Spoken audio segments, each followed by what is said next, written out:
Hello hi friends, నా పేరు శ్రీనివాస్. మీరు చూస్తున్నారు ఎస్పీఎన్ ఎడ్యుకేషన్ యూట్యూబ్ ఛానల్. మొత్తంలో ఇవాల్టి ఈ వీడియోలో మళ్ళీ తిరిగి గ్రామాల్లో విఆర్ఓ విలేజ్ రెవెన్యూ ఆఫీసర్ వ్యవస్థను తీసుకొస్తున్న ప్రభుత్వం. దీనికి సంబంధించి 5,000 ఖాళీలతో ఈ నోటిఫికేషన్ రిలీజ్ చేయబోతున్నారు. మరి ఎప్పట్లోగా ఈ నోటిఫికేషన్ రావచ్చు అండ్ సెలక్షన్ ప్రాసెస్ ఎలా ఉండబోతుంది అండ్ విద్యా అర్హతలు ఏముంటాయి, పాత వాళ్ళను కూడా తీసుకునేటువంటి ఛాన్సెస్ ఏమైనా ఉంటాయా, దీనికి సంబంధించి పర్టికులర్ డీటెయిల్స్ ఏంటో మనం షార్ట్ అండ్ క్లియర్ కట్ గా తెలుసుకుందాం. ఓకేనా? So let's start our topic.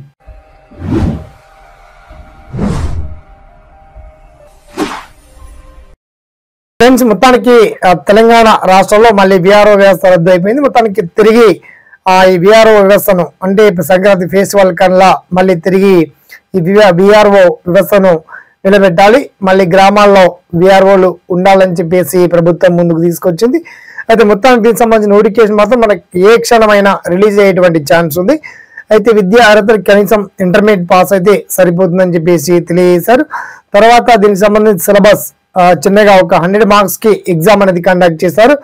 And syllabus ఎలా ఉంటుంది, నోటిఫికేషన్ ఎప్పటిలోగా రిలీజ్ అవ్వచ్చు అండ్ ఎగ్జామ్ మోడల్ ఎలా ఉండబోతుంది, ఆల్ డీటెయిల్స్ అన్ని కూడా అండ్ మీ విలేజ్ వైజ్ గా ఎక్కడెక్కడ ఎన్నెన్ని వేకెన్సీ ఉన్నాయి ఆ డీటెయిల్స్ అన్ని కూడా చాలా వెల్ అండ్ క్లియర్ఫుల్ గా మీకు వీడియో కింద లింక్ అయితే అప్డేట్ చేశానండి.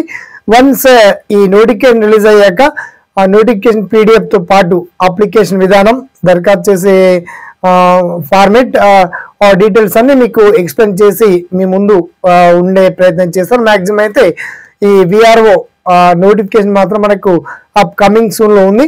ఏ క్షణమైనా నోటిఫికేషన్ రిలీజ్ అయ్యేటువంటి ఛాన్స్ మాత్రం 100% ఉంది. ఓకేనా? అందరికీ all the best. Thanks for watching. జై హింద్.